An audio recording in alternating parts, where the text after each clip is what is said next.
अस्सलाम वालेकुम dear students of class 8। जैसा कि आप जानते हैं कि पिछली बार हमने जो है कोल एंड पेट्रोलियम के बारे में पढ़ा था। इसमें हमने एग्जॉस्टेबल एंड इनएग्जॉस्टेबल सब्सटेंस के बारे में पढ़ा था। तो उसकी एग्जांपल्स भी जो है आपने देखी थी, और टेबल पे जो है मैंने आपको बताया था वहाँ पे, और आपको करने के लिए भी दिया था कि आप एग्जॉस्टेबल और इनएग्जॉस्टेबल सब्सटेंस के बारे में थोड़ा बहुत लिखिए। और आपको ये बात समझ आई होगी कि एग्जॉस्टेबल नेचुरल रिसोर्सेज जो हैं, ये नेचर में जो है इनके रिजर्व्स हैं वो लिमिटेड हैं। और इसमें हमारा कोल और पेट्रोलियम भी आता है, जो चैप्टर का नाम है। और इस चैप्टर में हम पढ़ने जा रहे हैं कोल, petroleum and natural gas.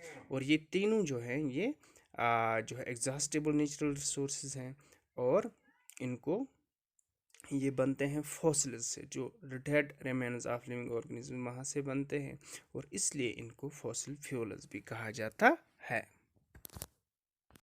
Exhaustible natural resource के बारे में आपको मैं इस तरह समझाता हूँ एग्जांपल दे के। मान लो एक आदमी है, उसके पास जो ज़मीन है वहाँ से 10 क्विंटल की जो क्रॉप है वो निकलती है। द क्रॉप प्रोडक्शन जो होती है, फूड ग्रेन्स जो निकलते हैं, चाहे राइस है, वीट है या मेज़ है, तो वो अकेला होता है खाने के लिए उस टाइम। और वो 10 क्विंटल जो है खुद उसके पास अपने होते हैं। उस टाइम उसको महसूस नहीं होता है कि जो उसके पास क्रॉप प्रोडक्शन है ये कम है। जब उसकी शादी हो जाती है तो ये कितने बन जाते हैं? ये 2 बन जाते हैं खाने के लिए। और उस टाइम जो है ये जो 10 क्विंटल जो क्रॉप प्रोडक्शन होती है ये बढ़ जाती है, अब 2 आ गए। उसके बाद उनके यहाँ 3 बेटे पैदा होते हैं, फिर उनकी मैरिज होती है, उनकी शादियाँ होती हैं, और 3 लोग और घर में आते हैं। अब ये टोटल बन जाते हैं 8। और इसके पास जो अवेलेबल ऑलरेडी जो क्रॉप प्रोडक्शन जो है, जो क्रॉप प्रोडक्शन निकलती है एनुअली, वो है 10 क्विंटल की। अब 8 लोग जो है 10 क्विंटल जो क्रॉप पे जो है पल रहे हैं।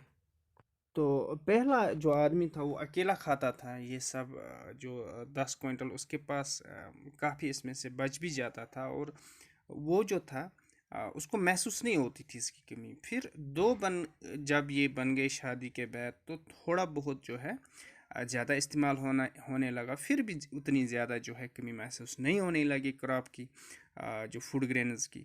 और जब 3 बेटे घर में पैदा हो गए, तो लगभग 5 प्लेट जो है एक बार घर में लगते थे। तो थोड़ा बहुत जो है कमी महसूस होने लगी इनको, कि अब थोड़ा बहुत जो है कम हो रहा है। फिर जब इन 3 बेटों की शादियां होती हैं, तो शादी के बाद जो है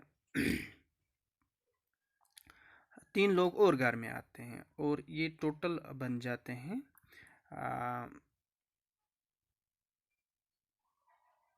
8 लोग। और 8 लोगों को जो है 10 क्विंटल की जो फूड ग्रेन्स जो एनुअली प्रोडक्शन थी इसकी, इस फार्मर की, इस आदमी की, तो उसी पे पालते हैं, और इनको जो है कमी महसूस होती है। तो इसी तरह से जो एग्जॉस्टेबल नेचुरल रिसोर्स हैं, इनकी जो क्वांटिटी वो लिमिटेड होती है नेचर में, और ये इनको ख़त्म होने का डर रहता है।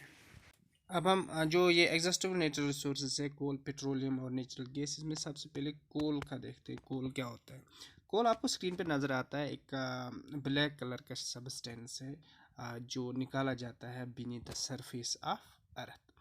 अर्थ के नीचे से कोल निकाला जाता है, और जो है इसका जो कलर जो होता है ये ब्लैक होता है। ये बहुत हार्ड होता है, जिस तरह पत्थर होता है, हार्ड सख्त होता है, उस तरह पत्थर की तरह कोल भी होता है।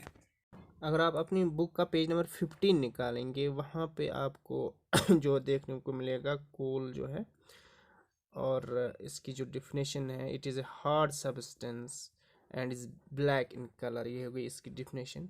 और कोल जो है इसका हम इस्तेमाल देखेंगे कहाँ कहाँ होता है। Coal is one of the fuels use to cook food. सबसे पहले ये जो इस्तेमाल होता है किसी किसी जगह खाना पकाने के लिए।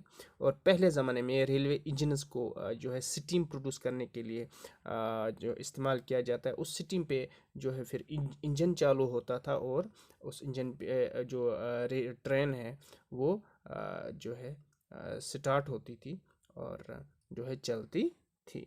इसका जो तीसरा यूज़ है, it is also use it in thermal power plants to produce electricity. और जो है एक और यूज़ है इसका, जो इलेक्ट्रिसिटी जो है बिजली है चालू करने के लिए इसका इस्तेमाल किया जाता है। और coal is also use it as a fuel in various industries, और बहुत सारी जो कारखाने इंडस्ट्रीज़ हैं वहाँ पे एज फ्यूल इसको इस्तेमाल किया जाता है, एज ईंधन इसको इस्तेमाल किया जाता है। और ये हो गए यूज़ ऑफ कोल। तो कल हम पढ़ेंगे जो है स्टोरी ऑफ कोल के बारे में, जो नेक्स्ट वीडियो में अपलोड करूँगा। आज के लिए बस इतना ही, दुआओं में याद रखिएगा। अल्लाह हाफिज़।